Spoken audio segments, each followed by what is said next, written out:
আসসালামু আলাইকুম। 97 লটারি থেকে আপনারা কিভাবে টিআরএক্স উইথড্র করবেন এবং আপনার ওয়ালেটে কিভাবে নিয়ে যাবেন। তো আপনারা প্রথমে উইথড্র অপশনে ক্লিক করে দিবেন। এই উইথড্র অপশনে ক্লিক করে দেওয়ার পরে আপনারা এখানে দেখতে পারবেন উপরে লেখা আছে ইন্টার দ্য উইথড্রল অ্যামাউন্ট। আপনারা সেখানে উইথড্রল অ্যামাউন্টটা লিখে দেবেন।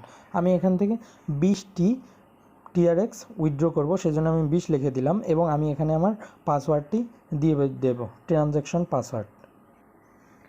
এখানে আমি আমার ট্রানজ্যাকশন পাসওয়ার্ডটি দিয়ে দিলাম এবং উইথড্রল অপশনে ক্লিক করে দিলাম। উইথড্রল অপশনে ক্লিক করে দেওয়ার সাথে সাথে আপনারা দেখতে পাচ্ছেন উইথড্র সাকসেসফুল, অর্থাৎ সাকসেসফুলি উইথড্রোর জন্য রিকোয়েস্ট পাইছে এবং 5 থেকে 6 মিনিটের মধ্যেই উইথড্রোটা কিন্তু আসবে। বিডিটি গেমে আমাদের কিন্তু আধা ঘন্টার মতো লেগেছিল। এবং এইখানে দেখুন ইওর উইথড্রল অ্যাড্রেস, এখানে আপনি যেখান থেকে অ্যাড্রেসটা নিতে যাচ্ছেন সেখান থেকে আপনার বিটগেট হইতে পারে, ওকেক্স হইতে পারে, বাইন্যান্স হইতে পারে, আপনি যেখানে টিআরএক্স নিতে চান আপনি সেখানের অ্যাড্রেসটা এখানে আনি দিবেন।